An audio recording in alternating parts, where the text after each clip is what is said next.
신용분석사는 실무형 국내 중심이고 네. CPA랑 FRM은 국제금융형이라고 네. 들었는데 이게 정확하게 무슨 차이점이 있을까요? 신용분석사는 국가 공인 자격증이거든요. 금융연수원이라고 하는 게 저기 종로구 저기 가보시면 인사동에서 좀 더 들어가면 거기 이제 카페 많고 하는 이제 골목이 있습니다.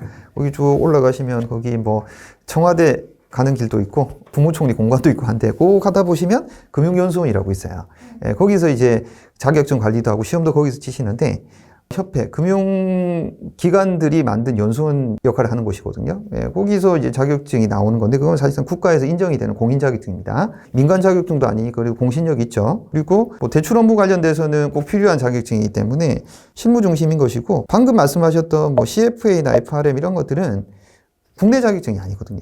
그리고 이제 이것도 미국이나 이런 곳에서 민간 협회에서 만든 자격증이에요. 미국에서 만든 자격증이니까 사실상 이제 좀 약간 공신력이 있다. 우리나라에서는 이 자격증을 가지고 어떤 업무를 행해야 된다. 이런 거는 제한은 없습니다. 예, 있으면 좀 좋은 건데, CFA는 쉽게 생각하시면 펀드 매니저나 아니면 애널리스트 관련된 자격증이다 생각하시면 되고, FRM은 회사의 이제 업무 관련된 리스크, 위험을 관리하는 그런 부분에서의 어떤 전문가를 양산하는 자격증이라 이렇게 생각하시면 될 것 같아요. 제가 아는 후배는 산업은행에 들어갔는데 그 친구 같은 경우에는 FRM 자격증을 가지고 어필을 해서 합격을 했거든요. 국내용 자격증은 아니지만 은행권에서 취업할 때 뭐 CFA나 FRM 같은 경우에는 그래도 어느 정도 국제 자격증 중에서도 공신력이 있는 자격증이니까 좀 선호하는 편이더라고요.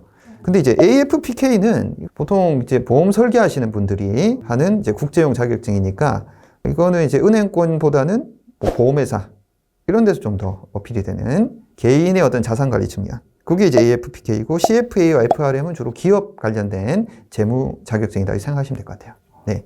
반대되는 상황에서 신분석사 자격증으로 외국계 회사에 취업할 때 혹시 도움이 될까요? 이게 이제 외국계 회사보다는 우리 자격증 자체가 은행권에 필요한 거니까, 굳이 따지면 이제 외국계 은행도 어떤 이제 대출 업무 필요할 수도 있겠죠? 그러면 당연히 이 자격증을 좀 가지고 있으면 여신 업무 하는데 좀 활용이 될 수도 있고 도움이 될 수 있겠죠. 네.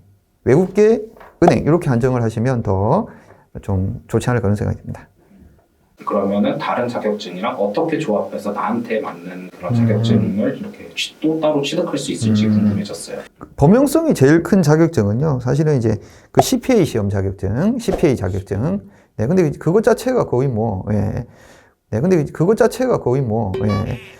2, 3년 공부해도 될까 말까 하는 그런 자격증이니까 그걸 따서 내가 취업하겠다. 그거는 조금 주객이 전도된 것 같고, 제가 생각하기에는 본인이 회계나 이런 것들이 어떻게 보면 회사에 들어가서 가장 기본되는 업무 지식이기 때문에 뭐 회계 관련된 자격증 중에 재경관리사 자격증도 있고, 금융투자 관련돼서는 투자자산 운용사라고 그런 자격증이 있습니다. 제가 이제 투자자산 운용사도 찍었습니다. 그래서 꼭 제 강의 보라고 하는 건 아니고, 투자자산 운용사도 상당히 많이 응시를 하세요. 거의 뭐 1년에 3만 명 넘게 응시하시기도 하고 하는 자격증이니까 이거 좀 따놓으면 취업하는데 좀 도움이 되기 때문에 많이 공부를 하지 않을까 그런 생각이 들고, 또 그 공부하는 내용들도 그게 은행이 됐든 증권회사가 됐든 아니면 보험회사가 됐든 다 도움이 되는 내용들이에요. 그래서 가급적이면 뭐 재경관리사나 아니면 투자자산 운용사 이런 것들 조금 자격증 따시면 기업들 입장에서는 야, 회계 알구나, 얘가 좀 재무 관련된 부분 지식이 있구나, 이런 것들을 어필할 수 있지 않을까 생각이 듭니다. 네.